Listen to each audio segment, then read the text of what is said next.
राष्ट्रपिता राष्ट्र की शान मोहनदास करमचंद गांधी उर्फ महात्मा गांधी।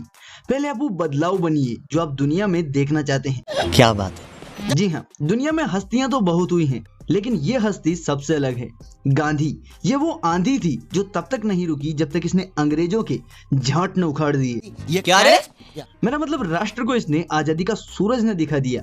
लेकिन क्या सिर्फ एक लाठी से, एक डंडे से, बिना हिंसा के, बिना किसी रक्तपात के ये संभव था या नहीं? अगर नहीं तो फिर ये संभव हुआ कैसे मेरी जान? आज हमारे देश में दो तरह के लोग एग्जिस्ट करते हैं। पहले वो जो महात्मा गांधी को सपोर्ट करते हैं और दूसरे वो जो उनकी आलोचना करते हैं, क्रिटिसाइज करते हैं। एक गांधी को सही मानते हैं तो दूसरे नाथूराम गोडसे को।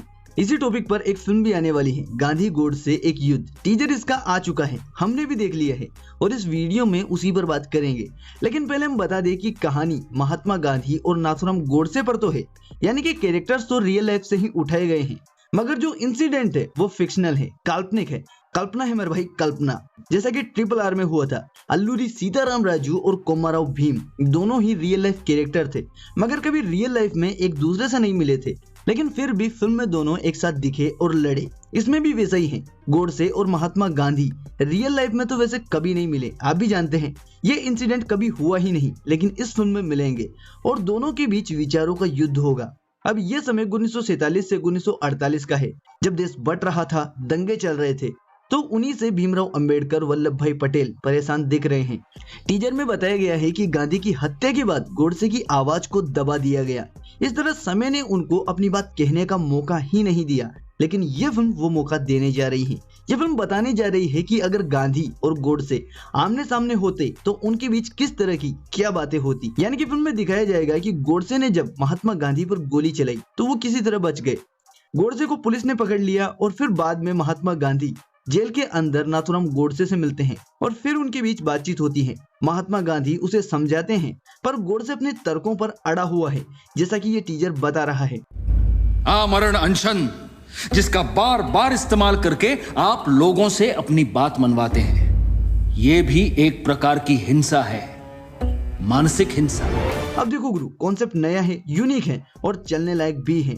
एक और बात, टीजर में दिखाए गए अनुसार अभी तक तो ये फिल्म दोनों में से किसी का भी पक्ष नहीं ले रही है। अब आगे भी लेगी या नहीं लेगी ये तो रिलीज के बाद ही पता चलेगा।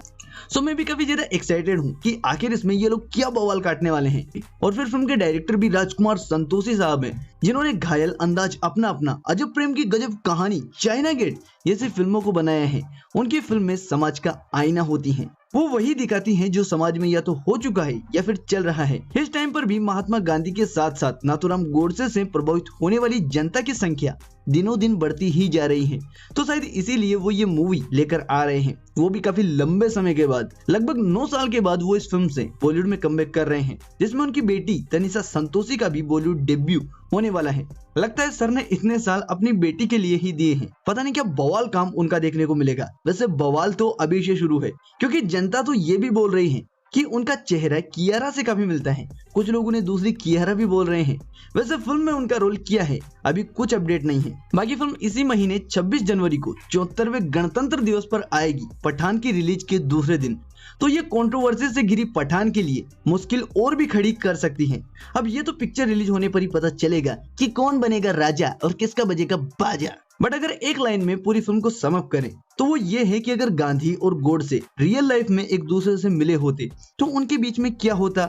यही फिल्म का मेन पर्पज है, यही उसका सार है, मोटा मोटा बस यही है। बाकी तुम लोगों को ये वीडियो कैसा लगा कमेंट में हिंदी भाषा में लिख कर बताना।